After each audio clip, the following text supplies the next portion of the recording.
So So, why but you say, how about now? You trying to set me up? yeah, yeah, and I did. Wow. Okay. Um, I don't know where we stopped the last time, so I'm just gonna keep going. Then, Camille, let me know where we stopped so I can just stop. Oh, okay. Because I know we talked about individuals and interactions, we talked about agile principles, and then we talked about I uh, thought we was like it in chapter 3. chapter 3. Okay, Uh-huh. let's go over to chapter 3 then.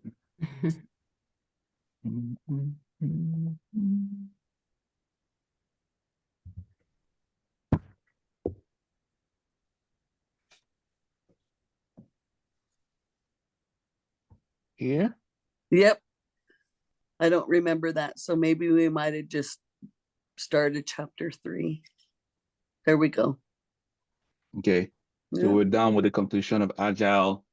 Um, when to use agile and when to use waterfall. If you should not use agile when the projects are defined, when there are regulatory constraints, like in the bank, in the government, some other things, when there's a fixed budget and timeline, and then when the rest of them. So in conclusion, choosing between agile and other methodologies depends on the specific context of your project. Scrum framework itself. So Scrum is defined in different ways, but it is just a lightweight framework that helps people, teams, and organizations generate value through adaptive solutions for complex problems.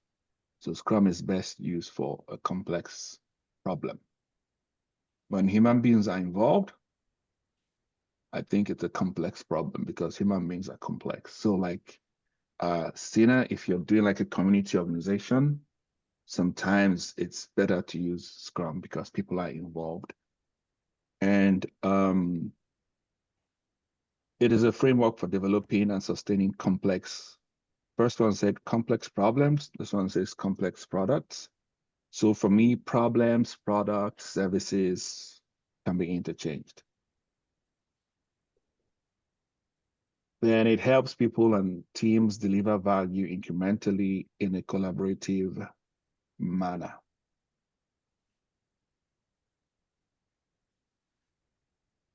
So basically, this is what Scrum looks like. There's a product backlog, which is where you put the items you want to work on. And then there is the sprint backlog, where you put the items you've chosen to work on. But then a sprint is like a relay race. It's like when you run a sprint, you come back, you run the second sprint. So a sprint is like a timeline for which you've decided to continue working on a product. Let's say you have a big product, but you want to break it down into small sprints. You can say our team can work 2 weeks.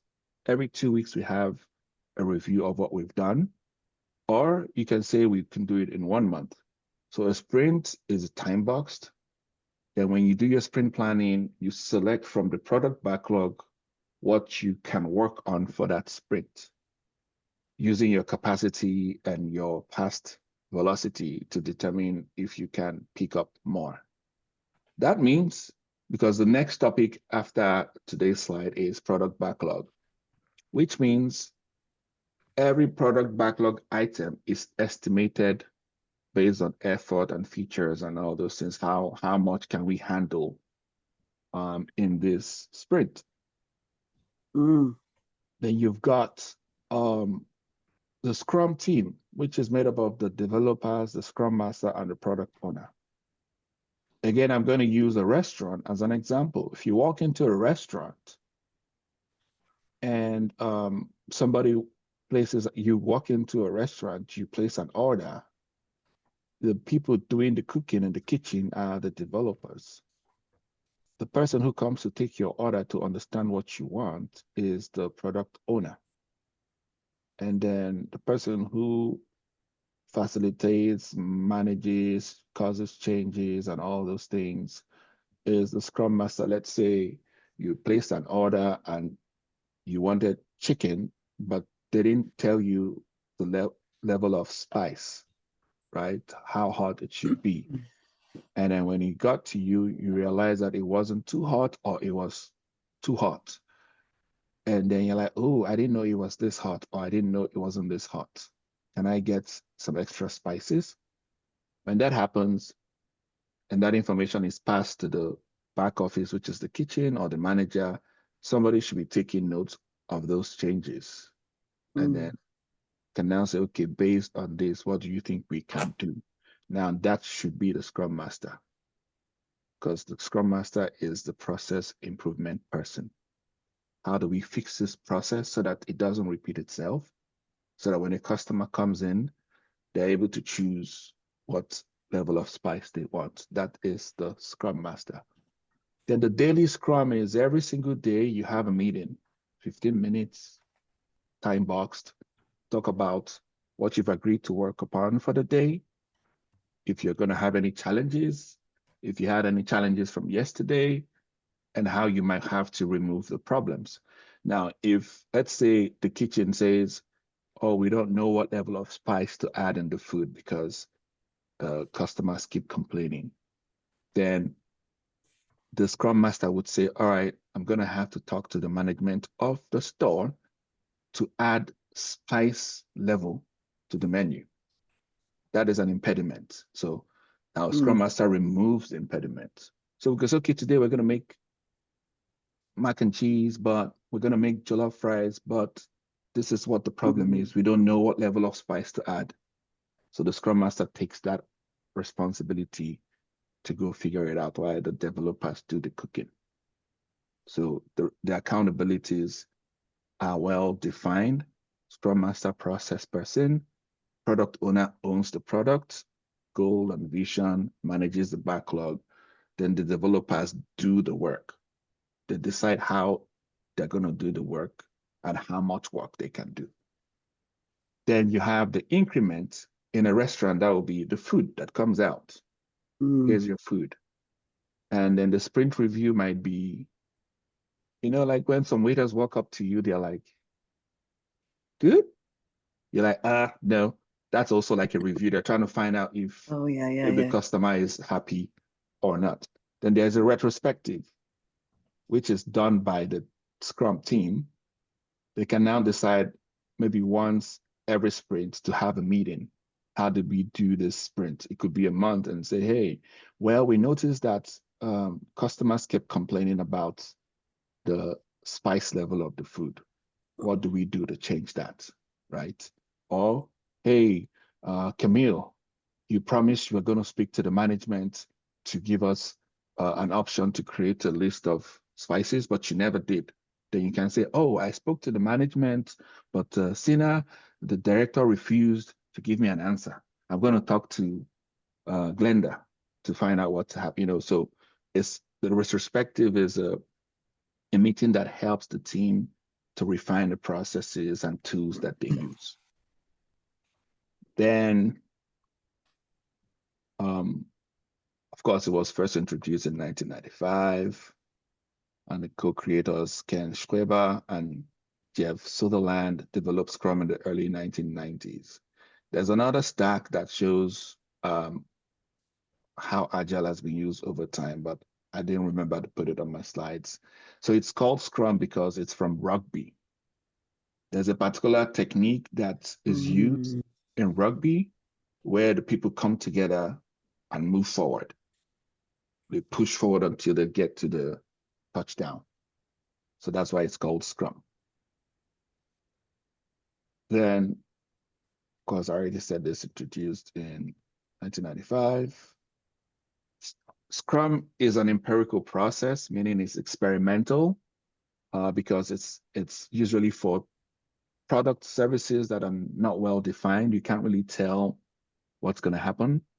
Let's say we want to plan a community service event, and then we check, hey, Google, what's the weather today? And then it tells you Be rainy with a forecasted high of 52 and a low of 45. Okay, now, but sometimes it has misled me because we know that the weather in Washington State is bipolar. You can never tell. So it's hard to speculate or anticipate, okay, this is what to expect. So let's say we believe Google and then we plan everything and suddenly there's something else happening. That is because the weather here is unstable. So we have to make room for such things. And then it has to be experimental. We learn, okay, it didn't work this time around because we thought it wasn't going to rain. Now we know it rains whenever it wants to, regardless of the weather forecast. How do we factor this in? So we replan and re-strategize. So such things, Scrum would work best because it's not predictable. Anything can happen. So it's an empirical process where decisions are based on observation, experience, and experimentation. But for these to work, you need to have 3 pillars: transparency, inspection, and adaptation. But on the foundation of it is trust. I think in the first class I said, trust is the difference between micromanagement and and group empowerment. Like because Scrum empowers the team to be autonomous. When you trust a team, you empower them to be autonomous. But when you don't trust them, you micromanage them. And without trust, Scrum doesn't work, basically, because that's the foundation right there. Then moving on. So this already, because you get feedback, flexibility, adaptation. Still checking for the time. 3 more minutes. So these are the Scrum values. Last time we discussed them, the 5 Scrum values.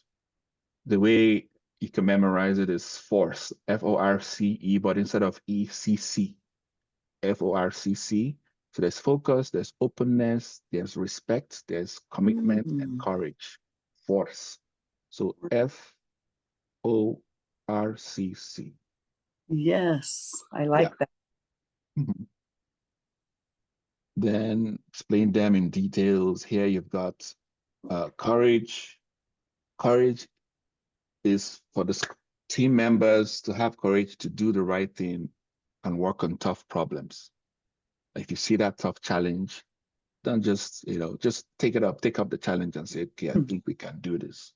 For example, let's say Sina wants to organize another community event, but then it's gonna snow. And then she says, oh my, you know what? We can either cancel this meeting or find an alternative to do this because we already agreed we're going to do this. And then you can decide to say, hey guys, why don't we just do a virtual meeting today? Let's do something fun. And then it's okay, we're still going to get this done. The meeting has to hold. Here's a link to Zoom. Here's a link to Google Meet. Here's a link to blah, blah, blah. Now that is courage to still get the job done because you already agreed you were going to do that. So you take up that new task, which is a bit, and then there's focus. Everyone focuses on the work of the sprint and the goals of the Scrum team. This is critical because in psychology, there's a research that says that people don't multitask. People think they do, but they don't multitask. What people do is to switch tasks. So if I'm doing tasks that don't require all my energy, I can be playing the piano and talking because, especially if I'm playing a song I already know, because it's now second nature. But if I'm having a strong conversation and I'm driving, I can't do both. Because I don't drive regular, I drive like I'm playing a video game. I'm calculating, so it distracts me from, sometimes when I'm having a conversation in the car, I miss my turn. Because if it's a serious conversation and I'm driving seriously, it doesn't work. But if I'm singing and driving, I can do that. See, if I'm eating and driving, I can do that. So the reason that is easier for me is when there's a major task, I don't know what it's called, in psychology, if there's a major task and there's a minor task, you can easily do both. But if you're going to do two major projects at the same time, one is going to suffer because every time you task switch, you lose 25 minutes of your time. And then in defensive driving, they say the same thing. If you take your eye off from the road for a second and look at your phone and bring it back, it takes your eye 5 seconds to readjust to what's really happening. Like you can see, but 5 seconds to readjust. And I know that distance between me and the vehicle in front of me is 3 seconds. So that means before my eye adjusts to react, to respond to braking, I would have hit the person in front of me. So that is why focus is good, because I see sometimes in some of the teams that I've worked with in the past, there's lack of focus. They start something, switch to something else, switch to something else, and then you have a lot of tasks pending. If you're doing 10 tasks that will take 10 minutes, and you start one, you stop halfway, start another one, stop halfway, in 1 hour, you wouldn't have finished all of them. But if you focus on one, and then the next one, in 1 hour, you would have finished at least 4, given, considering other factors. So focus is a critical value in Scrum. Then commitment, being committed to achieve the goal of the Scrum team. Like, let's say Sina wanted to plan an event and it was going to rain, but already agreed it was going to happen. And people already booked the time. And then you're like, okay, no, let's find a way forward. Like Obum also did. Okay, people want to learn. Let's find a way to add them to Zoom, because it's not every time Onyi wants to drive all the way to Linwood. So it's good that I also did for my own office. So if you're committed to it, you find a way to achieve the same goal without really, I don't know, breaking the bank, I guess. Then respect. Respect each other to be capable, independent people. Again, micromanagement doesn't help with this. You should trust that your teammate has the required skill to get the job done. And then trust that the Scrum Master can do their job, the product owner can do their job, and then the developers can also do their job. If you hire somebody in the kitchen, I'm guessing you already put this person through some tests, which means you should trust that the person can cook the food that you want them to cook. Then openness. You have to be open about the work, the challenges, and everything. So you have stakeholders. Let's say you go and a customer walks in to order for food, and then person says, hey, do you have very spicy food? You should be open enough to say, not really. We don't know what level of spice you want, but we can work with that and see we have these levels, and this is what this does, and this is what this does. That open communication and collaboration helps with creating better products. So I think I'm going to stop for now here and move to the next slide, because the next slide is about this in depth. This is the summary: Scrum accountabilities or Scrum roles. I think Camille has a question. Yep, I do. I just have one little itty bitty question regarding respect. So we are, like you say, we're a restaurant. We see, say, our waitresses not fulfilling their positions as being able to do 5 tables in that restaurant consistently, and messing tables, menus up, or orders, not menus, orders up. Do we, as the respect part of the Scrum in a nutshell, do we then as a group of people come and say, before she goes, or that person continually messes up, do we stop and regroup and say, what are you having problems with? I'm just talking about in regards to the respect component. I know we don't micromanage them, but when is the point where we see the struggle in maybe our organization that we don't want to, we want to be more supportive and respectful in having, so I'm just, I hope I answer, or I Yeah. need to The- understand that a little bit more, if you guys don't mind. Not at all. Let me answer. Let me see if I can answer. Okay. So the answer would be is when we do our daily Stand up, sprint Scrum. review, Scrum review. Is it Scrum review? No, Sprint daily review. stand up, daily, it's either Daily daily stand up stand-up, or daily yes. Scrum. Yeah. So then we would go over the things and see the process of everything, and that's an everyday meeting, right?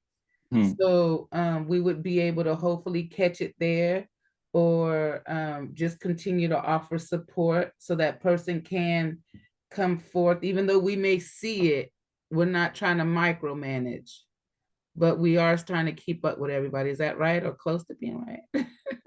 Actually, I think you nailed it. Yeah. So you nailed it, because the thing about Scrum is, in as much as it's built on trust, there are some events that help to, and every single event has an objective. The daily stand-up has an objective, the sprint planning, and then the retrospective also has an objective. So Mhm. when you said fulfill her daily quota of 5 tables a day, did she say she could do 5 tables a day? Or did the management say do 5 tables a day? Right. So, because remember that those doing the work are the ones to decide how much it's going to take them. They are the ones on the ground. If it's a skill issue, but management wants 5, but they can do 3, and they've said, hey, we can do 3 during the beginning of the month. Hey, I can do 3 tables. Then it's either the management to find a way to coach them to upgrade their skills, or to listen to the complaints they've been making about not being able to meet 5 tables. Okay. To be, oh, every time I come to the kitchen, they're slow. Every time I try to put this, it's slow. So somehow every single time, especially when you've hired a professional to do the job, right? If Mhm. something is lacking, there's a process error that needs to be fixed. It might be a bottleneck somewhere, maybe let's say maybe the device doesn't work that quickly, Right. Yeah.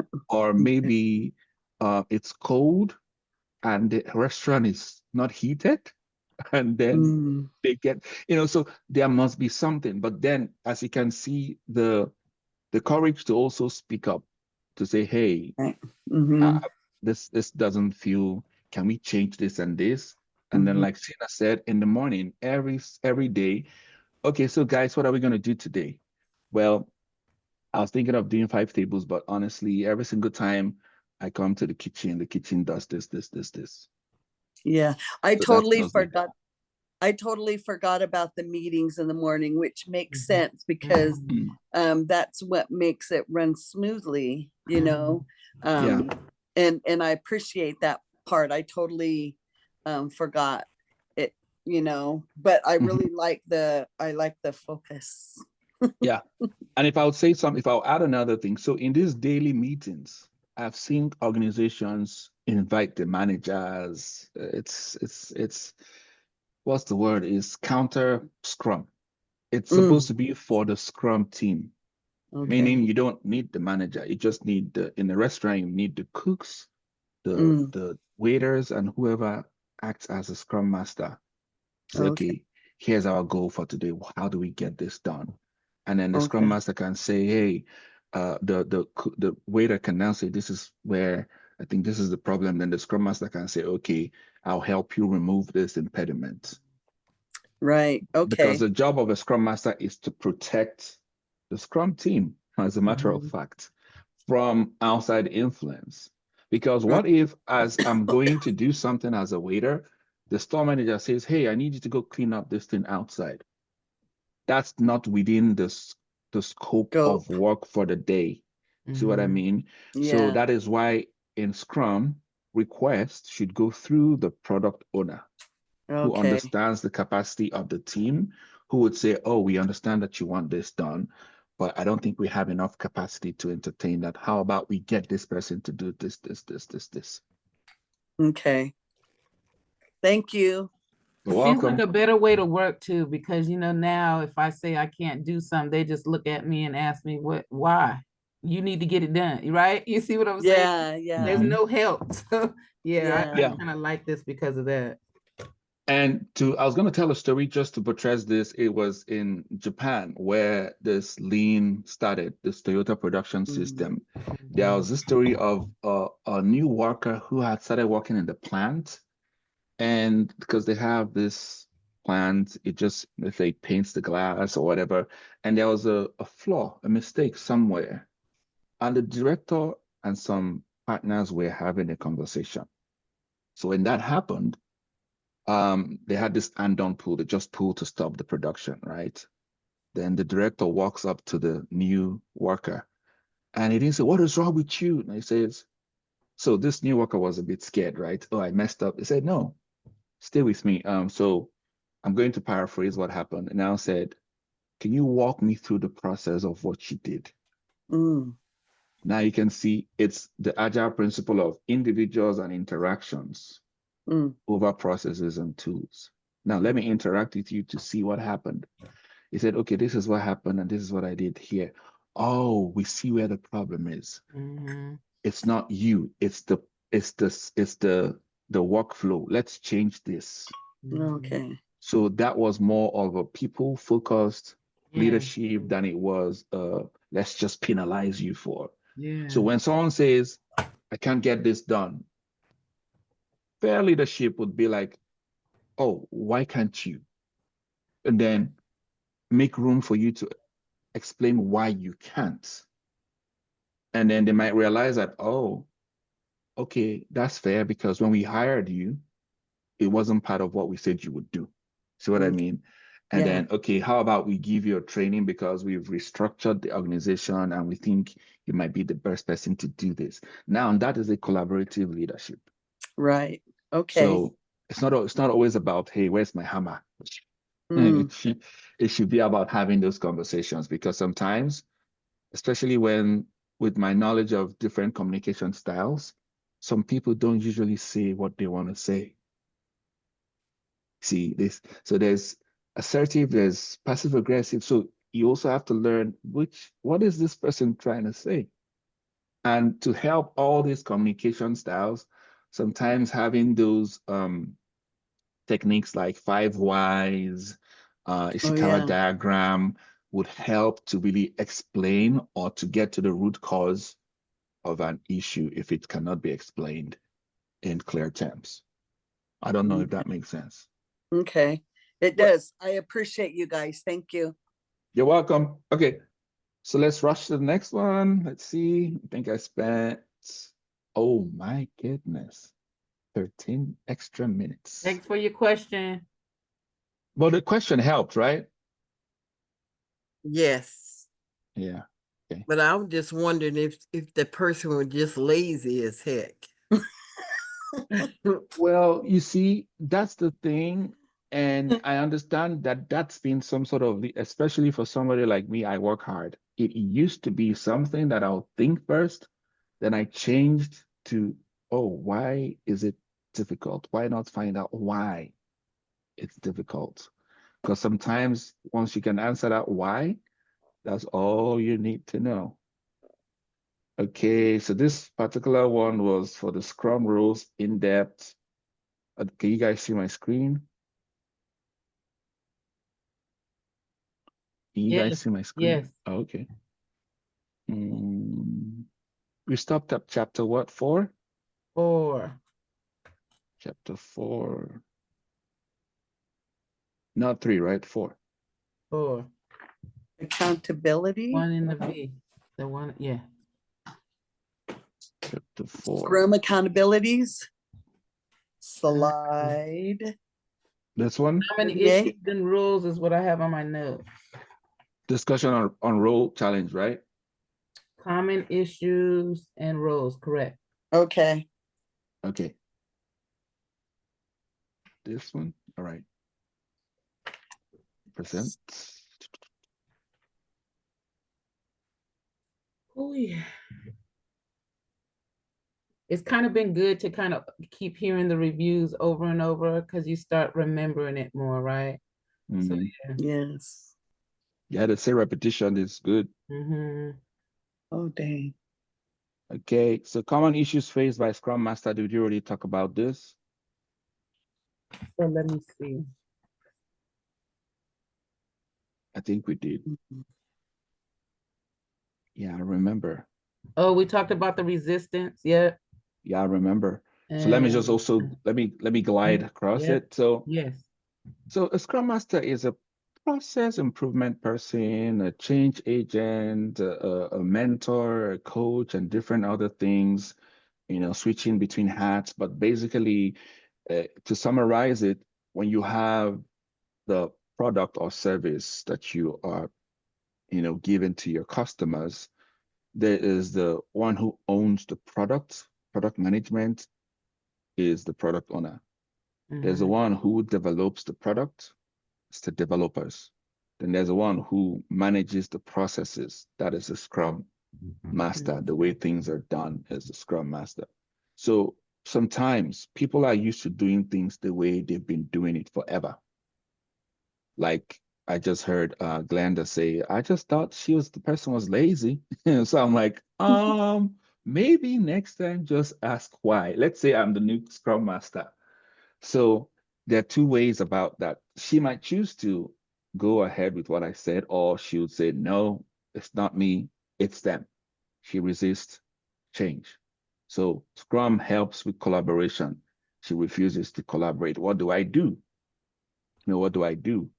They might say we're used to the way things have been done. This is the traditional method. It's how it's always been done.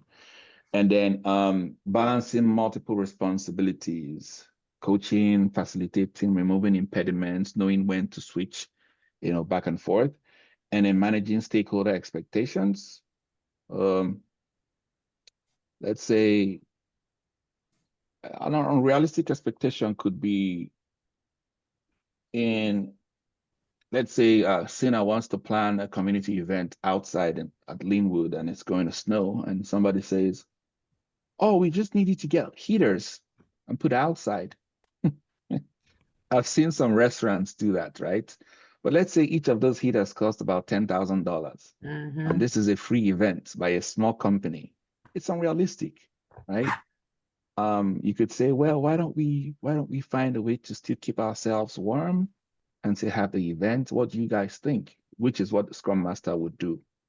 And then somebody might say, oh, we could use my hall. It's heated, right? Like you can come up with solutions eventually when you brainstorm. But yes, some expectations can be very unrealistic, not because it's unrealistic, really, but because the team is unable to do that, if that makes sense. Based on the team's capacity, it's unrealistic. Then maintaining team motivation. Sometimes when you've done something over and over, people just get in their zone and stop trying to communicate, especially, for example, if I'm part of the people doing the work, the developers, and I suggested something, but the team didn't vote on it and things went bad, and I suggest again, and I'm hushed, I'll stop suggesting. So in retrospectives, I'll stop contributing. I mean, oh, everything's good, everything's good. So as a Scrum Master, I should also be able to tell when people are no longer engaging and find a way to get them to engage. Then effective communication. This one is key. It's not just about communication style. It could also be using the right facilitation tools, techniques. If there's a conflict, look for conflict resolution tools to use. And that, but this can also be prevented. I think it's better to be proactive than to be reactive, because damage control is difficult, especially with human beings.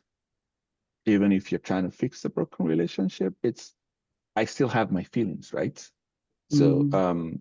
it's better to find ways to say, hey, like I said in the last class, I think it's best at the beginning when you join any team to say, guys, can we do some personality assessment? I would like to know those I'm working with. So this is who I am. Okay, this is who you are. This is how I should communicate with you. Mhm.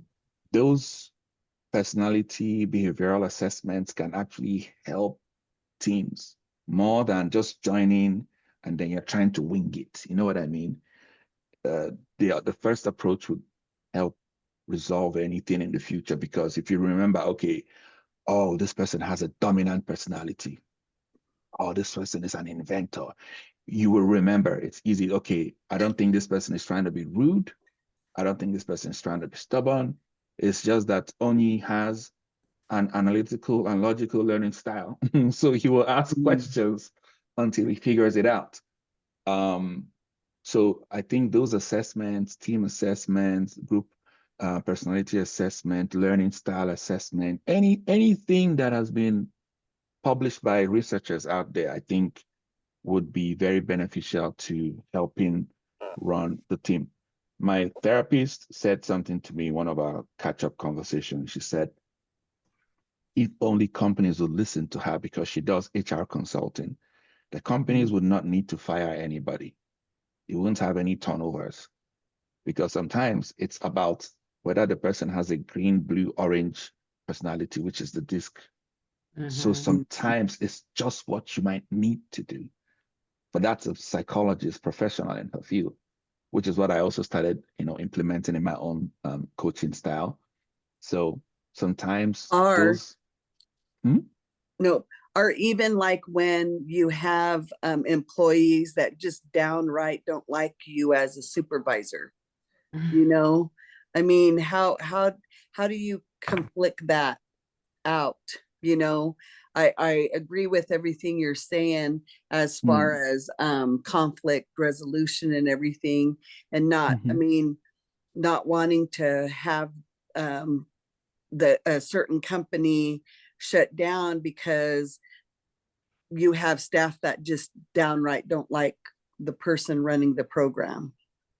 But I mean, I don't know. I know how I would handle it. I mean, I handle it like, so this is what you were hired to do. Just do your job, stay in your lane, focus on the outcome and not what something you can't control. You know, because you're good at what you're doing. You're very good at what your product and your teaching abilities is on point with what you're doing. You don't need, I mean, is this affecting your job duty because you don't like who supervises you? You know, or Mm, do you know what I mean? Because like I could go ahead and still maintain my job. You know, I'm going to do what I'm told to do. Well, let me back up. I'm going to do what makes me happy and what the product of my outcome is um, working. They're learning from me, but I can't dwell on the fact that me and my supervisor keep bumping heads, but I'm still doing productivity on the end of my job as being a good role person. This is all hypothetical, Mhm. you know, as mm, far as as I far yeah. as So let me put it this way. I've been on the other side of that. That's In why. Sc- so I've been on both sides as well myself. And what I'll say is, this is where in the beginning of the lesson, I had to state that agile is a mindset first before it's a methodology, right? And in Scrum, there is no hierarchy. So when you say supervisor, supervisor, supervisor, that's already not Scrum, right? If I am the developer doing the job and you are the product owner running the product, and that's a Scrum Master, even a Scrum Master is a servant leader with all the knowledge of Scrum. You shouldn't even be telling people what to do. It's a self-managing team. So the idea of having a supervisor, it's like I said, like Sina said, I've also been on both sides, right? And there's this saying that people don't leave jobs, people leave managers. Mm-hmm. Mhm. And that's because I think that in corporate America or just at a workplace, a lot of people in supervisor management positions need to be trained to understand how to manage people, because sometimes favoritism comes in. Mhm. For example, listening to gossip is dangerous. You wouldn't Mhm. know it's affecting you. Oh, they said that person is lazy. You start looking out for that person being lazy, So, um, but then when you have openness and the person tells you what the problem is, then it's fair to listen to what the problem is. Let's say you are part of the team as a supervisor, but you also cook in the kitchen, which makes you a developer, which means you don't have the final say. So it's kind of tricky because Scrum has no hierarchy, right? Mhm. Um, and then when and it's done intentionally, where the Scrum Master has to protect the team so that you doing the work don't have to have those back and forth with your supervisor, because you're Mhm. doing what the team has agreed to do, Mhm. right? If you're not performing, you owe accountability to your team members to explain why you can't do what you said you would do. Mm-hmm. Mhm. Now, because it's a team that has been built over time, of course, there are going to be different stages. The storming, the forming, storming, norming, performing stages in the group, Mhm. right? Yeah. But once you pass that storming stage, and it's now a healthy team where you can have conflict resolution easily because you have the tools, then you find that no matter how difficult things are, you move forward as a team. You won't have time to not like somebody else because you would have found out a way to resolve your conflicts. And then again, respect. I don't have to like you to respect you, right? Mhm. If I'm doing my job, you're doing your job, the team moves forward. I don't even have to like you to respect you. So, Mhm. which is why we have those 5 Scrum values: Mhm. focus, openness, respect, Mhm. commitment, and then courage to tell your supervisor, I don't like the way you're managing me, right? and then courage for the supervisor to say, ooh, okay, I'm going to find a different way to manage you. You know what I mean? Right. It's got to be collaborative, Mhm. but again, Scrum doesn't have hierarchies, Yeah. which is where it's very different. A Scrum team is just a team within an organization. The Mhm. organization has its own existence, but if you want to run Scrum, then you have a Scrum team doing the job. It means that as a manager or a director of the company, you've agreed that you would not be pushing tasks down to the team without Mhm. going through the product owner who Mhm. understands the capacity of the team, if the team is able to deliver that, and who is also knowledgeable about the trend and technology or whatever it is you guys do to say, hey, we can't do this right now. So these are people who are also empowered in their fields. But then there's a protection as well. When the product owner gets a lot of pressure from the management and expects the Scrum team to take up more, the Scrum Master steps in and says, well, what do you guys think? Here's now pulls up one, maybe pull up 5 whys. So Mhm. why does the stakeholders want us to do this? Blah blah blah blah. So why blah blah blah blah? Why? And then you find that you resolve those issues, you get to the root cause of things. Okay. But yeah, I it's appreciate your explanation because um reflecting back on, when I started listening and reading on the whole process of Scrum, and it just brought a lot of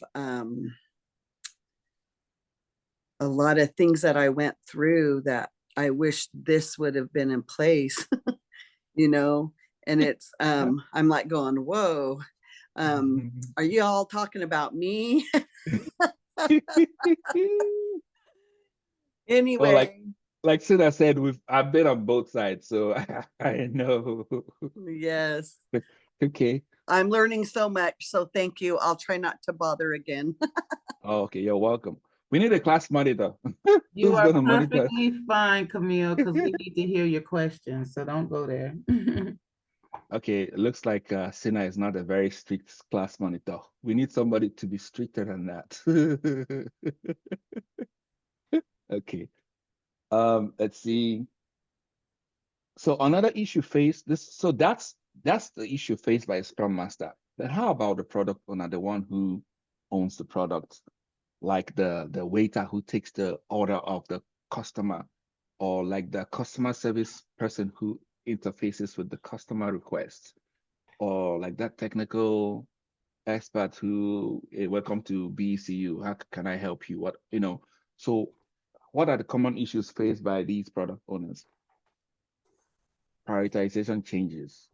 Like you prioritize what you want to do, and then all of a sudden the stakeholders have a different view on what is important, right? That could be a problem. Then managing scope creep. Like mid sprint, all of a sudden, I talk about this a lot when I started this class with Obum. So Obum's company and my company are partnering together to do the training. So when this training started, I think in the second week, after the first class, Obum said, hey, we might have to do Zoom. There are people who want to join with Zoom, and there's this device I'm buying, this meeting owl. Can you guys hear the noise in the background? Because my robot started cleaning. Pause. Okay. That what that was? So, and then we on the second week, I showed up, usually 30 minutes before class, and he says, let's set this up. So I checked my capacity and I said, I don't think it's best to do it at this point. Let's integrate it in the next class. Because Are you going low again? me? No? Yes. How about now? Okay. Oh, okay. So I said, so in that second week, after the first week of class, Obum suggested that we implement Meeting Owl and Zoom and all that. Then by the next class, there was no communication to whether it was received or not, but I knew that we had to bring the class down from upstairs to downstairs, which we helped do that day. But I showed up the next day, the next week, 30 minutes before class, and he's like, we need to set this up. So I was like, I don't think I have the capacity for that. I already planned this sprint. So this sprint is weekly. Every week, I have a goal to get this done. So I don't think I have the capacity. Why don't we implement it in the next sprint? So that was a scope creep. Somewhere mid sprint, he says, let's add this. I'm like, I don't have that bandwidth for that.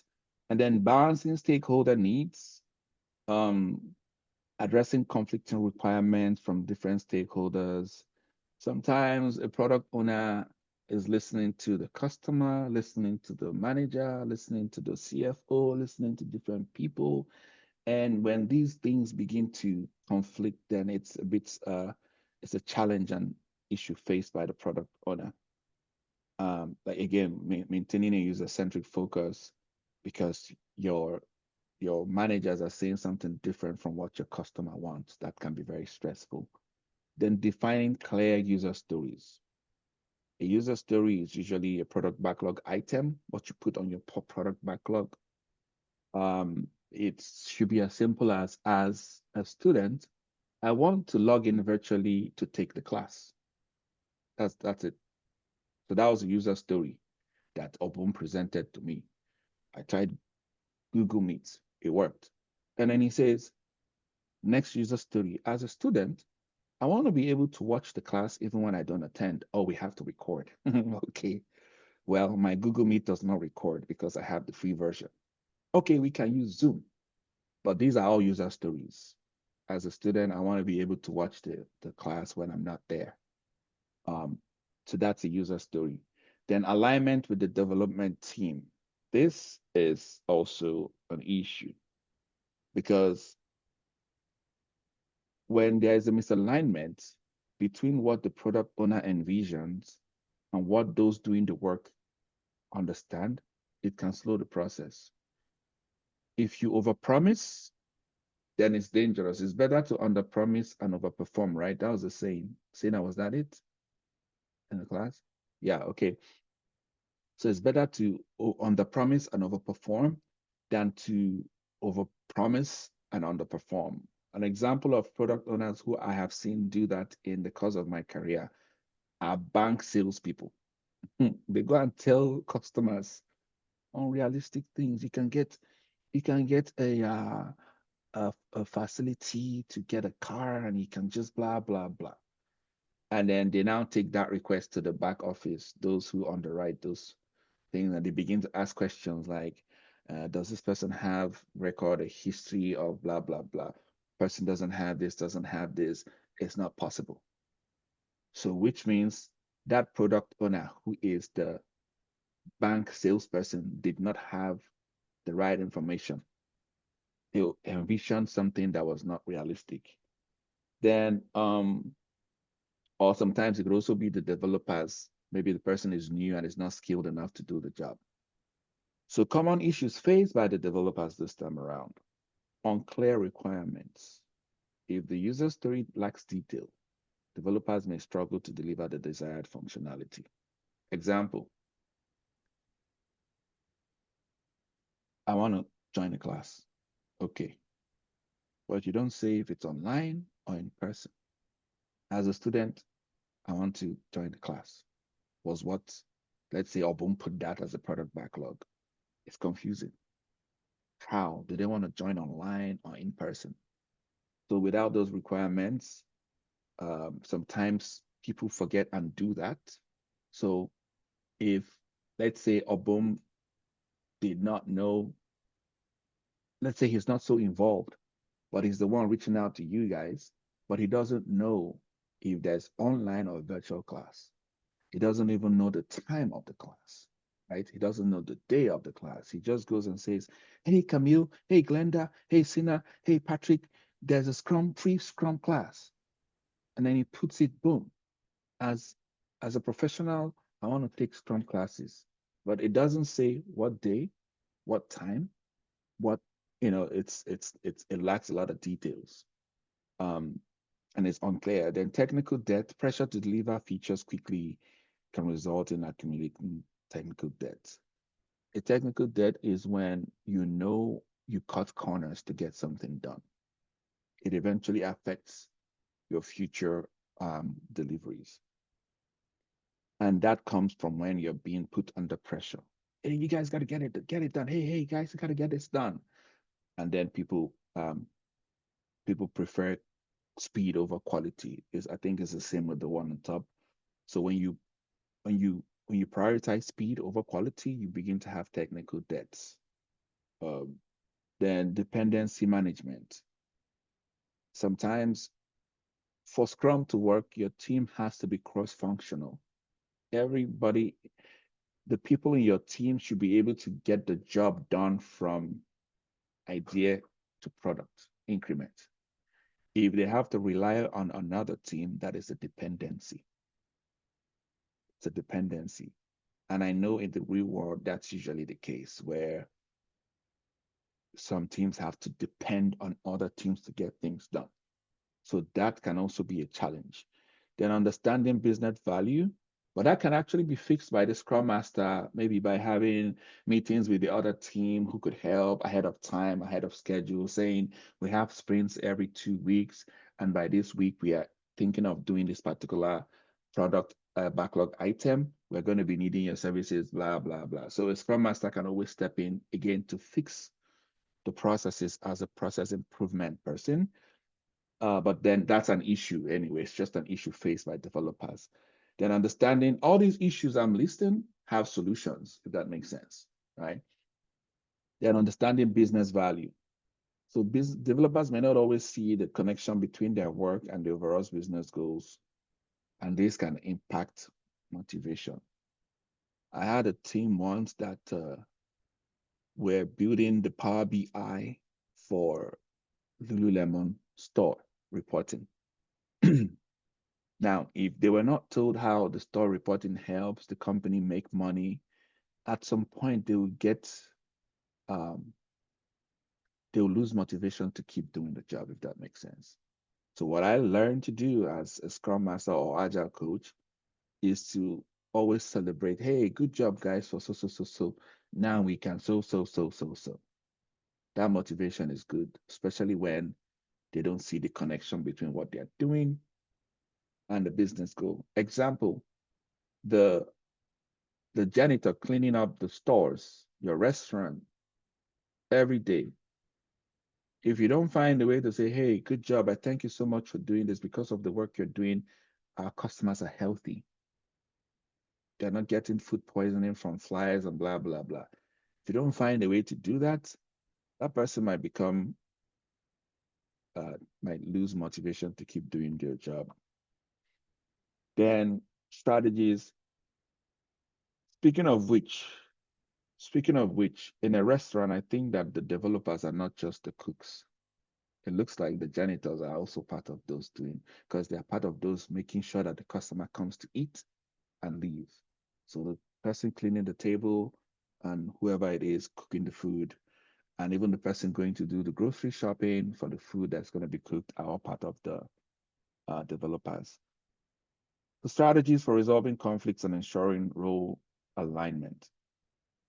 By following the strategies, Scrum Masters, product owners, and developers can better navigate their respective challenges, resolve conflicts effectively, and ensure alignment toward common goal.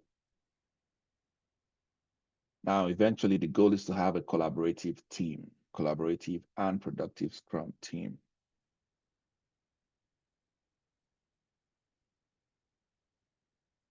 Daily stand-ups. Because it's saying, in order to resolve conflict, daily stand-ups help with that. Sprint reviews help with that. Backlog refinement sessions also help with that. Because as long as, per Camille's example, as long as there's no misalignment and everybody is doing what they're supposed to do, and everybody is giving the capacity they said they would give, but everybody is also communicating any challenges that might affect the capacity they said they were going to give. As long as those things are being discussed, I do not see why people will not be able to resolve conflicts. So you have the daily stand-ups where you can talk about it, like Sina already talked about in Camille's example. Then sprint reviews. So sprint reviews are part of the Scrum events. The Scrum events are the sprint itself, the daily stand-up, then the sprint planning, sprint review, and then sprint retrospective. 5 Scrum events. But some people will say the backlog refinement is part of the sprint ceremonies. Yeah, but in Scrum, there are just 5 Scrum events. But some companies and some organizations interchange ceremonies and events. And they've added sprint backlog review, product backlog review, as part of the ceremonies. Because in a product backlog review, you review what you have in your backlog for the next sprint, pending when you do your sprint planning, so that your sprint planning is much easier and more effective. So there's a sprint review, is a platform for open feedback to ensure the product owner and the stakeholders are actively involved. So is Then, that sprint review, is that like a written document? no, it's a meeting where, so in the beginning of a sprint, there's a sprint planning. It's going to be in one of the next future slides, sprint Scrum events. There's a sprint planning where you plan, the developers, the Scrum Master, the product owner, and the stakeholders attend the meeting and say, hey, this is what we want to do. The product owner says, this is what these stakeholders want. How much do you think you can do from these whole things from the product backlog? And then the Scrum team says, well, we can do this. We can do this. So maybe out of 10, remember the simulation we did about the uniforms, the pink uniforms with vibranium. And then Obum and was it Janice said they could do 10 out of 28 or something. So they say, okay, out of these 28 requests, we can do just 10 uniforms. And then that's the sprint planning. This is what we're going to need for the uniform. This is what we're going to need. We have this and this. And then they're picking the 10 uniforms based on their capacity. Mid-sprint, every day, they're having a daily stand-up to say, oh, can we do this? Do we have any impediments? I need your help with this. Then by the end of the sprint, you told the customer every 2 weeks, we're going to meet up. So by the end of the sprint, let's say 2 weeks, it could be 1 month. And it said 2 weeks, you have your sprint review, where you review what you agreed upon during the sprint planning. They say, hey, we agreed we're going to give you 10 uniforms, but we have just 8 because we realize that we don't have enough materials for this, right? And then you're, of course, also transparent with the stakeholders all along during the sprint so that people are carried along, right? If you're left in the dark, it's not very pleasant. I had this company do my website, like redo my website, and we spoke about it, but for 3 weeks, there was no communication, and I felt some type of way, right? Then all of a sudden, boom, he shows up with all the answers. I told him, well, in the future, I prefer that we have like, hey, here's what I did last week, or here's what I did, It helps me stay because there's no tracker. We don't use Jira or ADO. I can't see what you're doing. I don't know what stage you're at. So it gave me some sort of anxiety. So for you to do Scrum, there has to be some sort of transparency and visibility for your stakeholders as well. So before that sprint review, your stakeholders would have seen the progress, they are seeing if there's any challenge, and they are using that to communicate back and forth with the Scrum Master or product owner, but not with the developers, by the way. So the sprint review is where you talk about, okay, here's what we did, here are the challenges we had. But sometimes some teams do a demo. The sprint review can have a demonstration. You can now demonstrate with what you've done. Here's how it works. But you don't always have to do a demo. Then there's a backlog refinement session. It's good to do this where you review your backlog for the future sprint, right? We'll get into details about backlogs in one of the future slides. Then foster a collaborative culture. When people understand their responsibilities or accountabilities, it helps. As a Scrum Master, like me, I have a development background. I found myself in the course of my career overstepping my accountability and suggesting to the developers what to do. Of course, they did not like that. So I had to learn to facilitate rather than to participate, if that makes sense. You facilitate, hey guys, okay, what do you think? How do you think you can get this done? What do you think this? Then you can suggest, because I also use nudge change management style. You can just suggest 2 options, just suggest, but it doesn't mean you're telling them what to do, but that's if they can't figure it out themselves. But you facilitate the process. And to facilitate means to make it easy. If as a Scrum Master, you're beginning to make things difficult for your team, you need to take a step back and reevaluate your style and strategies and tools. And then you coach the team. So again, this is a bit tricky because coaching is different from mentoring, which is different from consulting, which is different from training and educating. So coaching doesn't mean you're telling them what to do either. You're walking them through the process, you're asking questions and all that. But the Scrum Master can be all anyways. Then the product owner owns the vision and prioritizes the product backlog. The developers focus on delivering high quality product increments. Product increments, you're going to hear that a lot. A product increment is, let's say you start with a user story and you're able to get it to done. You have a product increment when it gets to done.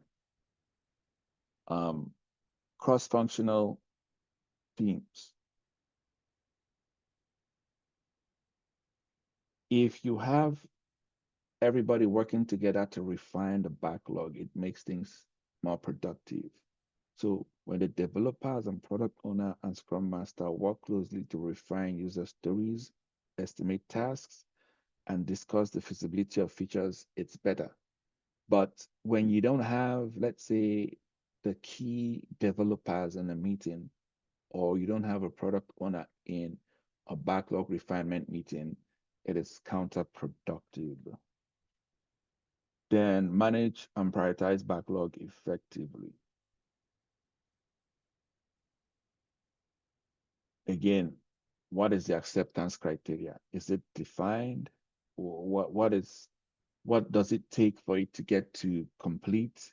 What is the definition of done? You know, because with this, it minimizes the confusion and reduces the likelihood of rework. Like in the beginning, what spice level of food is it? Is it 5? Is it 7? Is it 3? Is it 2? Right? Because every time the waiter comes to you to ask, you want more spice? And walks around and has to go get extra spice. Now, per Camille's example in the beginning, you can see how that waiter cannot meet 5 tables that they promised to meet because your process needs work. Now it's creating some sort of rework for the waiter who has to go back and forth instead of attending to the new table to go get spices for you because they did not ask you in the beginning.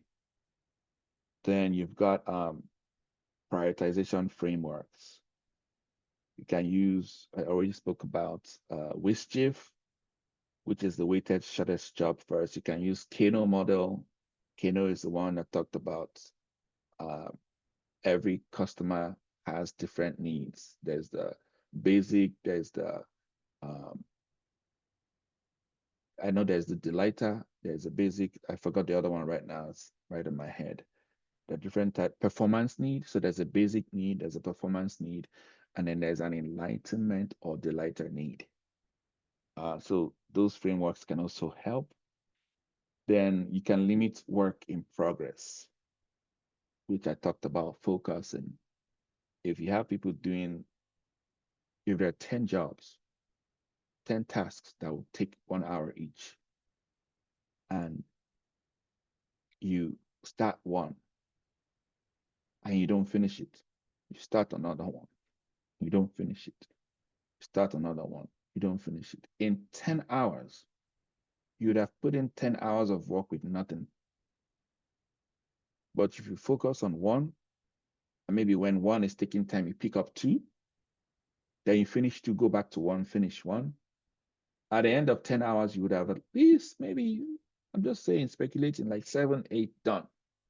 But when you have a lot work in progress, also considering the psychological theory that says that you lose 25 minutes every time you switch tasks. So that means if you add 25 minutes to every time you switch your task, from doing your work to listening to your manager's requests, to stakeholder, the requests are coming from everywhere. Those things are distracting. At the end of the day, it could also affect your work, the amount of work that you completed. But a work in progress is something that can also be done. Let's say you're 5 people on the team, and then you're doing the work. You're okay, let's focus on just 3.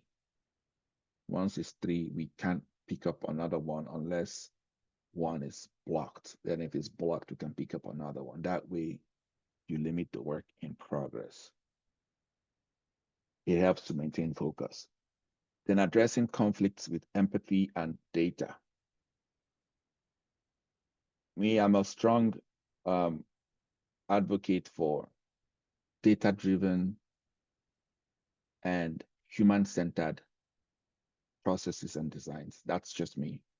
It's got to be data-driven, then it has to be human-centered, which is why I'm big on human and individuals and interactions over processes and tools. Even if I'm a Scrum Master, I'm programmed to improve processes, I know that individuals and interactions are supposed to be prioritized over processes and tools.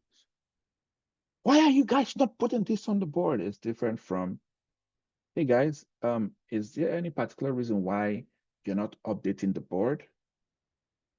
They can say, oh yeah, it takes a lot of time to do that. Oh, All right, okay, why don't you just message me and I do that? See how I just solved the problem. Individual interaction over, you just have to put it up there, you know. Sometimes until you walk in someone's shoes, you might not know exactly what the person is going through. And empathy is simply the ability to share and understand the realities of another person, reality, emotion, whatever, but ability to share and understand. And one time someone said to me, it's not an ability. I said, it's actually an ability. You choose to share, to walk in those shoes. Again, like I said, instead of saying, you have to put this up, I can say, is there any particular reason why you're unable to put this up? And yeah, it's just too much time. We don't have that time. Oh, now the next thing I do also determines what happens. I could say, why don't you have time? It's part of your job description. Or, oh, I can see how I can take that off your plate if it's distracting you from actually doing the work, because your work is to actually develop, not to be updating the board. So I can see how I can help remove this impediment, because it's become an impediment. Visibility has to be there, but it's an impediment for those doing the development. So as a Scrum Master, I might suggest, why don't we create an automated blah, blah, blah, so that when you're done, it just, but the point is, I have to take that impediment off the plate of those doing the work. Then there is, when you have that data-driven decisions, it usually helps, like velocity. Sometimes a velocity is, I wish I had the time to explain. There's this burn down chart I have to pull up for burn down chart to show you guys what it looks like. This is one of the trainings that I had back in the day. So a burn down chart would be, can you guys see the screen? Yes. Okay, thank you. A burn down chart is just something that is used by the team to track estimated versus actual delivery. You estimated you were going to do this, but this is what you were actually able to do at the end of the day. Where are you? To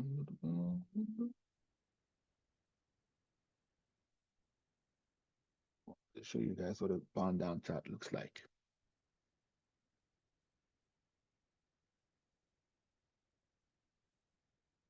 Oh, why am I even? I'll just put it here.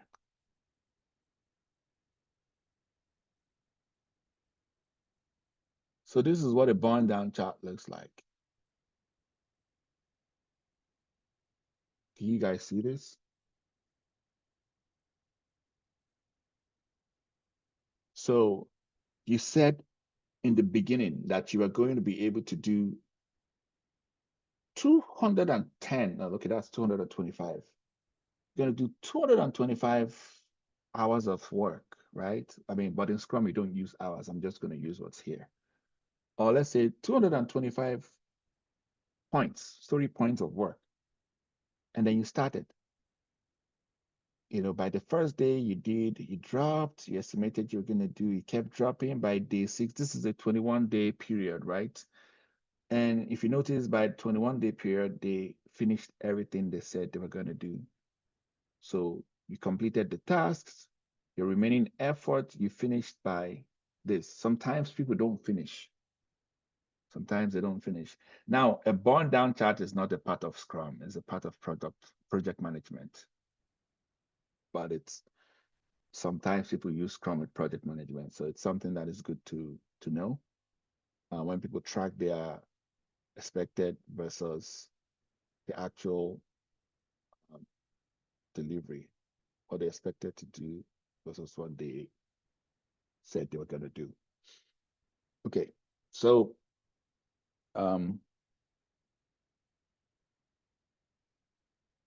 burn down charts help with that. When you know the velocity is simply how much you were able to do the last time. In the example with the uniform, the team promised they were able to do 10 every sprint, right? But they were able to do 8. So that is the velocity per sprint. So by the next sprint planning, you're now saying, oh, we can do 10. Scrum Master says, based on data, you're able to do 8. So let's not overpromise, if that makes sense. So, and this is both for the developers and for the stakeholders who say, we want you to do 10, but the Scrum Master says, based on our capacity, we can only do 8. But if 10 needs to be done, then as a Scrum Master, what I would do is to reach out to the management and say, hey, these customers need 10. We can only do 8. How do we get some other people to help us to do this? That could be one way, right? I could say, how do we achieve this? If they now say, oh, you have to push the team harder, I'm like, well, we can't push them beyond their capacity, because if I push them beyond their capacity, they're going to be burned out, right? So as a Scrum Master, you should always have a way to protect the team. But burn down charts, velocity also help. Those are data. Then you facilitate one-on-one conversations for conflict between team members or between a product owner and developers. So I did this a lot in my last place, and I was accused of having private meetings. Yes, I should have private meetings with my team members to know what's going on. So you facilitate one-on-one conversations to help with conflict resolution. You should do that, because in this particular team, the product owner was very possessive of the team, controlled the team, made decisions on behalf of the team. The team had been subjugated to the point where they no longer spoke up. They just agreed with everything the product owner said. But I knew there was something wrong with that. My team, agile coaches, knew something was wrong with that. So I started having one-on-one conversations with the team members to help them begin to speak up. Then I was accused of having private meetings. But it's part of my job as a Scrum Master or agile coach. Then use retrospectives for continuous improvement. Like, what did we do? What can we fix?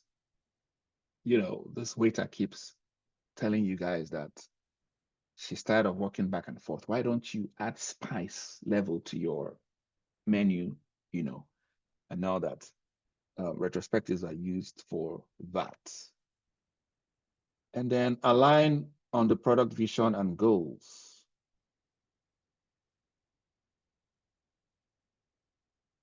When you say this is what the customer wants as a product owner, make sure that the Scrum Master and those doing the work understand what you're saying. It's your job to ensure that they understand. Then create a definition of done. Ensure that everyone knows what quality standards are expected for completed user story. For example, what is the spice level of the food? Is it 3 or 5? If it's not 5, but the person ordered for 5, it has not met the requirement as a definition. It's not met the definition of done. Done is when one of the requirements is when it's 5. So make sure it's a 5 spicy level. Conduct workshops on goal setting. Hold workshops or alignment sessions at the beginning of new project or sprints to set shared goals and objectives. Then balance short-term and long-term goals. Incorporate technical debt management. Let's say due to speed, you started cutting short on your quality, you started having technical debts, you have to find a way to make some time for those technical debts to be fixed. Because, for example, in product development or software development, if there's poor coding and you have to build upon that feature, it affects what you're doing in the future. So it's best to go back and fix it. Otherwise, it affects. For example, if when you were programming something, you made provision for, let's just say 5, or let me use a restaurant. When you were building your backlog where you store water or oil, you made provision for 5 liters only, but the company needed 10 liters, but you made provision for 5 liters because the company just started and it's small. And all of a sudden, what they wanted was 10 liters. To get to a point where those 5 liters won't be enough. So you have to go back to your backlog and ensure that you upgrade those 5 liters to 10 liters because it's going to affect whatever you build upon. So that is a technical debt. So break down large features. If something is too big, break it down to smaller features. There's always a smaller feature. If, for example, let's say you want to, they'll say, how do you eat blueberries, for example? Or how do you eat pineapple? Okay, as as Glenda, I want to eat pineapples. Okay, but where is Glenda? Are there pineapples where she is? Do they sell fresh ones? Do they sell organic? Are they already cut? So if at the end of the day you realize that the only place that Glenda can get pineapples are at a farmer's market that is about 10 minutes away, and then you have to cut them yourself and clean them up yourself, it means that it's a big task. So instead of making that the task or product backlog item, you break it down to different product backlog items. First one is get to the farmer's market to buy pineapple. Second one will be wash the pineapple to chop it off. So, because if it's that, go to the farmer's market and get pineapple for Glenda to eat, that's too big. But if you break it down into those smaller tasks, that might help with the productivity. Then focus on delivering incremental value. Emphasize the importance of delivering a potentially shippable product increment at the end of each sprint. So again, potentially shippable product increment, potentially shippable product. Doesn't mean it has to be shipped. Potentially deployable product doesn't mean it has to be deployed, but it's ready. It doesn't mean it has to be put into the market yet, but it's ready to go live. To emphasize on the importance of delivering increments every time at the end of each sprint, because it's better to have 6 products ready out of 10 that was going to take 10 user points than to be working on 10 and at the end of the sprint you have nothing left. So when you focus on delivering incremental value, then you focus on working on smaller items and tasks per time. Then empower the Scrum team. This is where it gets tricky. They're self-organizing. They should create an environment where the team can self-organize or solve their own challenges, fostering ownership and accountability without micromanaging them. Let them run the team themselves. Give the product owner space for decision-making. Now, this training is also supposed to be for the leadership of whatever company it is that these people work for, because the product owner should be able to tell the director, we don't think we have the capacity. Can we do this? But if it's an organization where they don't collaborate with people, then it's going to be very difficult to do Scrum. The Scrum Master should ensure that the product owner has the authority to make decisions about the product back. Now, this is where I don't understand why Scrum Masters are given all these responsibilities, right? So you are the one to go to the management and say, stop stressing out the product owner. So you can see how you can easily get fired on your job if you're not well managed, right? Which is why I'm big on data. Go with data and say, hey, based on this is what's happening and this is what might happen. And then there's this thing that I found that might be helpful to it's called product development animals. Yeah, this is very helpful it tells you the different types of people in your product management. Someone did some research and found out that these are the different types of people in products. Let's see. Images.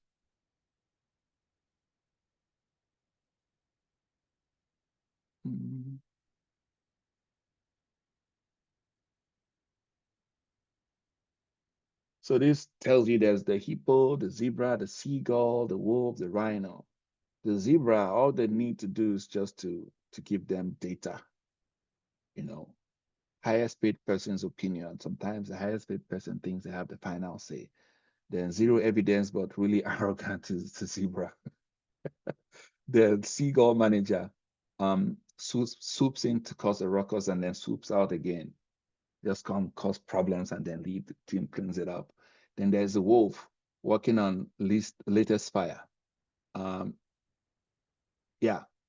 And then there's a rhino. So some like things like this usually help. But I know that for most of them, the best way to respond is to have data. Just have actual data. Then facilitate team autonomy. Again, it's going back to allowing the team to be autonomous. How they work, what they want, how the product increment is built. You don't tell them how it's built, they do it themselves. And then while the product owner focuses on what and why. So the developers focus on how they will do it. The product owner focuses on what should be done and why should it be done. That's in the product backlog, by the way.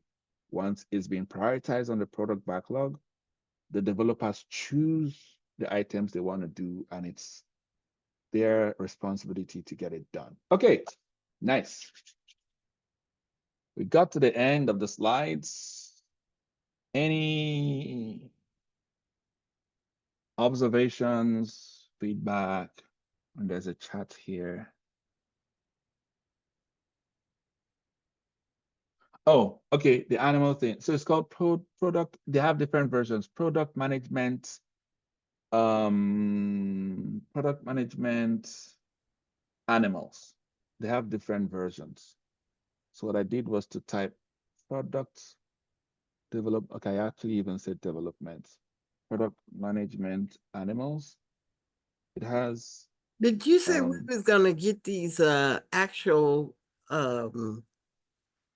presentations that you? Oh, I already I'll share the link again. Once you click on the link, you gain access. I'm just going to reshare the links. When you click on the link, it gives you access. This is week 1. This is access to the week 1 slide. And then this is the week 2 because we never really moved beyond week 2. Hopefully we get And it thank to. you, I found it. I found the animals.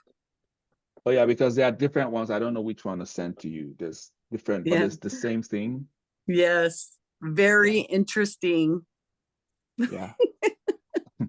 So I'm going to put this here. Just that link will lead you to the different results, if that makes sense. So that's the link to the product. Link to the product edit. Change this to product management animals. Products management animals. Okay. Yep. So that's going to lead you to product management animals. And this one too, just going to edit this. If you guys have any observation or questions for now, please let me know.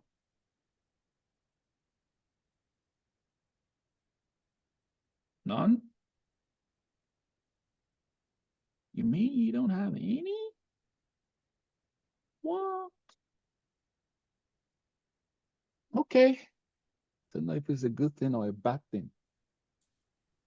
So I wish this were in person. We would have simulated something real quick, but let me see if there's something else we can do. Yes, I wish I was over there. I wish every Monday you guys could fly me over there. Oh, we're not even, so we're That's not there. right. We're not there today. Today I'm in my place. Everybody's in their own Everybody's in our locations. own place today. Oh, okay. I think they saw how comfortable it was for you and Patrick to log in. They're like, why do we keep driving all the way? We don't like stress. Instead of running later and later and later, this works out great. Yeah. Yes, I'm See? excited to be a part of this. Okay, so let's simulate. So if there's no question, let's have some scenarios and decisions. So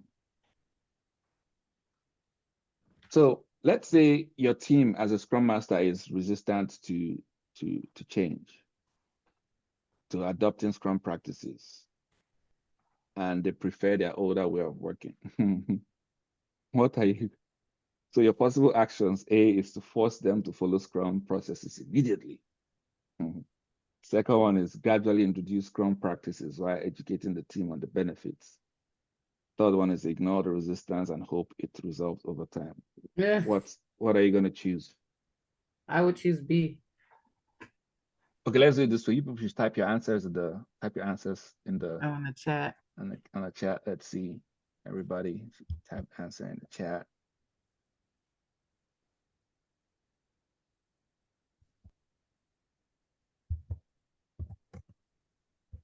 I would choose B too.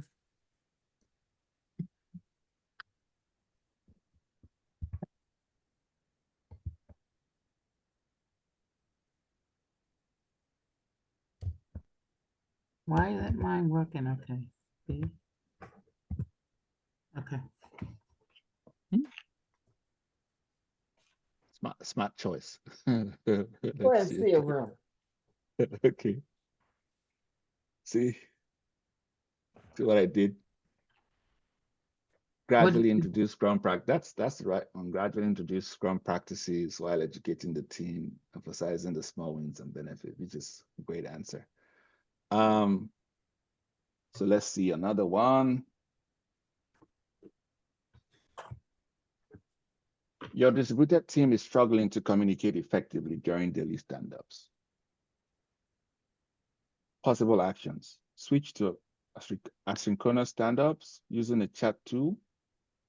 Require everyone to attend the meeting at a time that works best for you. Cancel daily stand-ups and rely on email updates only. Instead, what would you do? B again. Type your chat, the answer in the chat.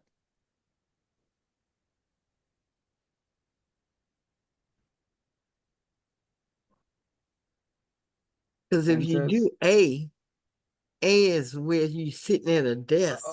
Oh, Glenda, we don't need you to explain. Just tell us your answer, then we can Oh, discuss it. B. Type in your answer B, right? Who else? So I see just Sina's answer here. Okay. A. So let's see what the answer says. Ta-da! Yep. A is the What is it? answer. Oh, A. Because But A, remember that as a Scrum Master, you don't force people. mm-hmm. You don't require everyone to attend. They're just, you're a servant leader, right? So switch to asynchronous stand-up, asynchronous stand-ups using a chat tool. So You that know, gives like, them an opportunity to participate at something yeah, that's not so stressful. Yeah. yeah. So let's see the next one. Conflict Get between that, team Glenda? members. Get I that, Glenda? wanted to argue that, but I won't do it today. Yeah, so let's say now the conflict between Glenda and Sina. How do we It happens resolve this? often, and I win. So let's resolve this. So two members are constantly disagreeing during planning sessions, slowing down progress. So Glenda said it's A, no B, and Sina said it's A. So as a Scrum Master, how would you resolve this? Facilitate a private conversation between the two team members to resolve their issues? Avoid addressing the conflict and hope it resolves on its own? Assign tasks based on your judgment to avoid conflict during planning?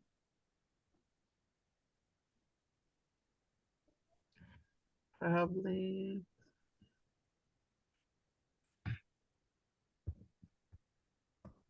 Well, according to what I just read, is I'm Mhm. supposed to address it with empathy and data.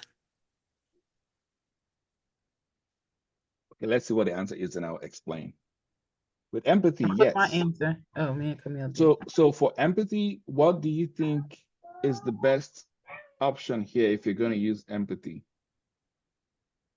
A, private conversation. So it's intimate. Perfect. But I'm so surprised that I was accused of having one-on-one conversations with people because this is what I know works, right? Well, you know, I did too as a supervisor. I Mhm. mean, I wanted to go away from letting them be autonomous because I was a principal of a language school.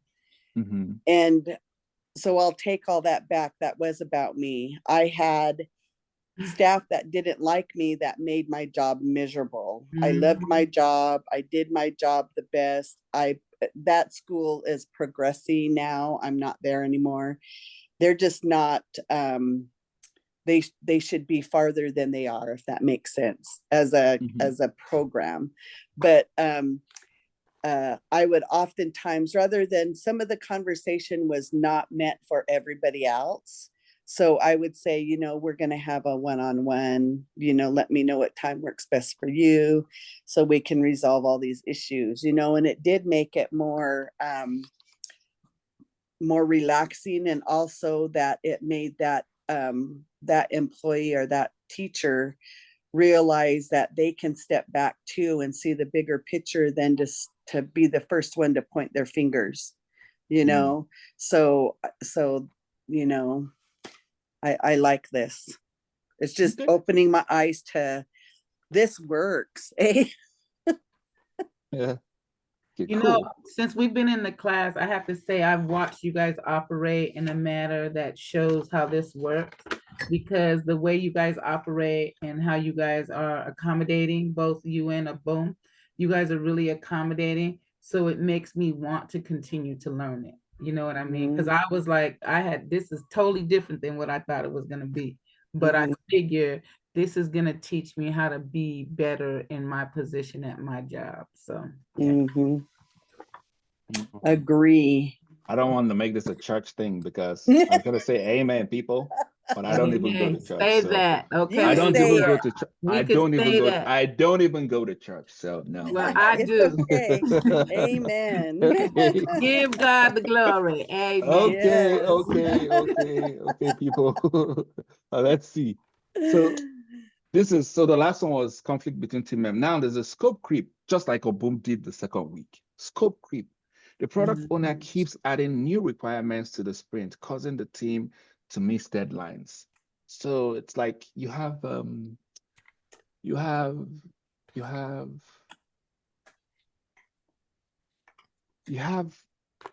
restaurant and a customer Ooh, this already is a ordered hard one. food. Ooh, this is. And it's supposed to take 10 minutes for every food to be done. Like this particular order is full Thai, right? And it's supposed to take 10 minutes to make. Now, this waiter is the product owner, has gathered requirements from the customer that walked in and then brought it to the kitchen. And the people at the back are chopping up stuff, doing stuff. And then mid-sprint, this is a 10-minute sprint. I know it's not realistic, but this sprint is 10 minutes for food, right? Mid-sprint, the waiter comes back and says, oh no, they don't want 5 spice, they want 2. But you said 5 before, right? And then you start changing it to 2. Oh, they don't want chicken, they want beef. You see how the scope creep affects them? So the possible actions is to remind that waiter that changes should be added to the next sprint's planning, or let that waiter add requirements as they see fit, or cancel the current food and replan with the new requirements. So what would you do as a Scrum Master? Answers in the comment section, please.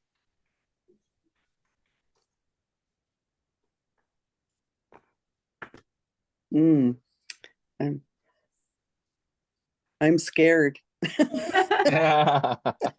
Come on, Don't there's no be judgment scared. here.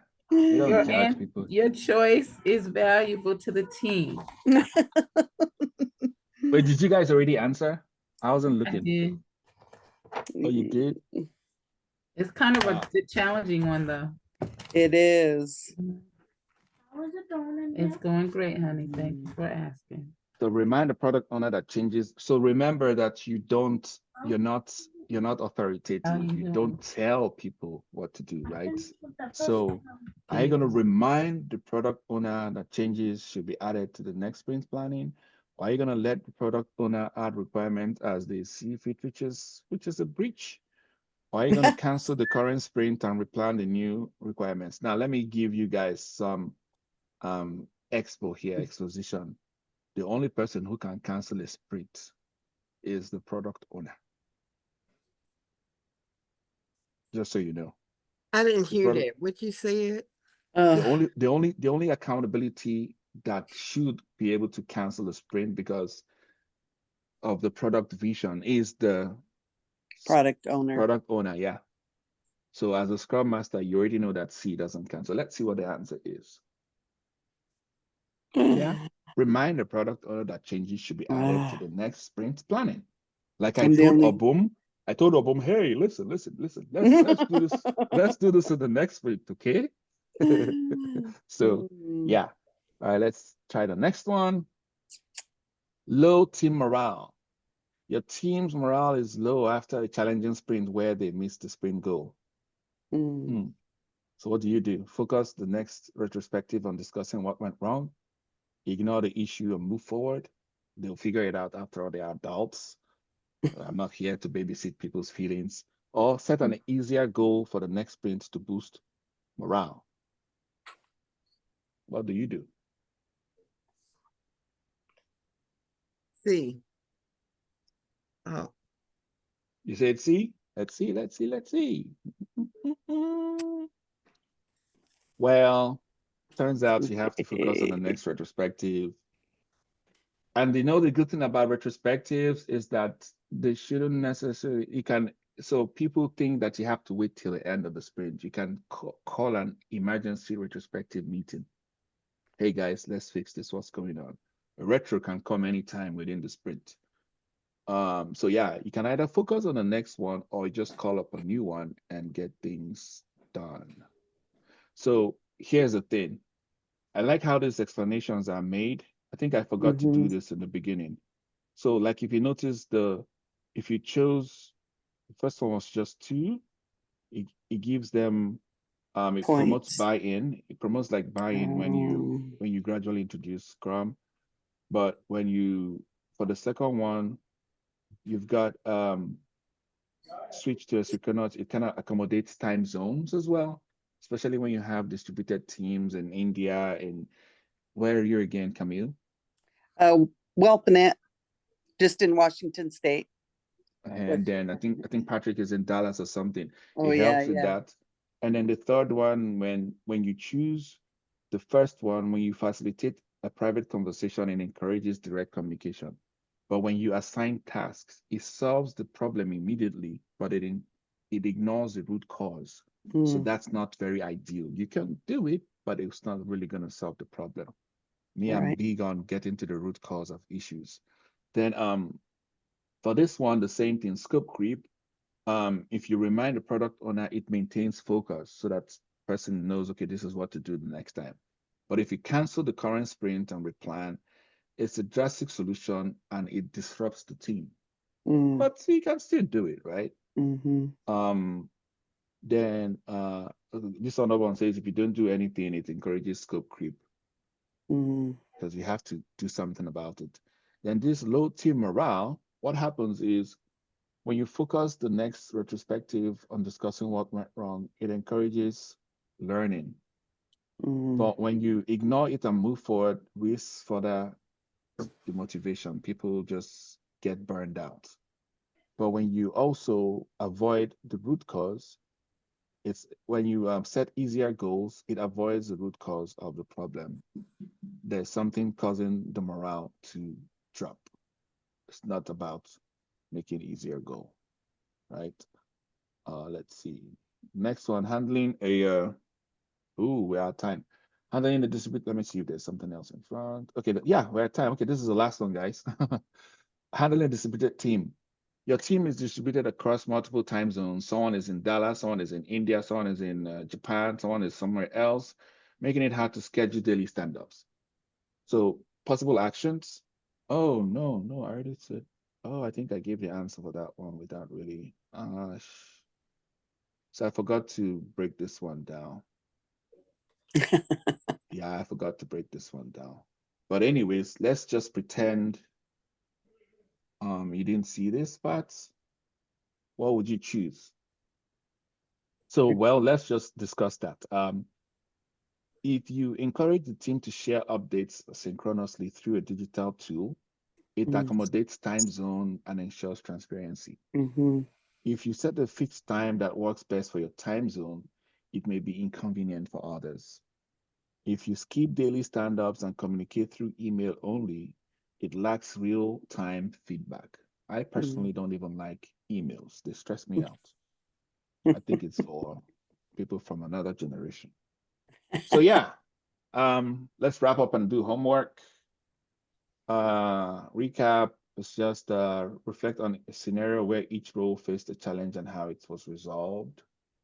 The the waiter who is the product owner who has complained about how not having a list or a checklist for how hot or spicy a meal is affecting their work because it makes them walk back and forth to get spices when they should be attending to another table. So that's your homework. Go home, find something in your life that's where each role faced a challenge and how it was resolved. And then prepare for the next session's focus on Scrum artifacts. So Scrum artifacts is going to be the next focus, which is a product backlog, sprint backlog, and product increment. That is And going to then be the will you send us next week's slides for us to review, or you don't want us to review yet? what I want you to do is to go and reflect on a scenario where Oh, each role okay. faced a challenge, because this is going to help. I don't Okay. know if you guys have figured out when we do all this role play, does it help? Yes, it does. Come on, guys. Camille already said yes. Sina, Glenda, does it help? Obum, does it help? You're on mute. It helps to go over the scenarios. Yes, it does. Okay, and I don't know who Murtaza is. I know Obum. I don't know who Glue Lords is. I know Glenda. I know Sina. I know Camille. I know Oni. Of course, I know myself. So you thank you guys. Let me reshare the links for the slides. The first slide for the first week is this one, and then the second slide for the second week is going to be this one in the chat box.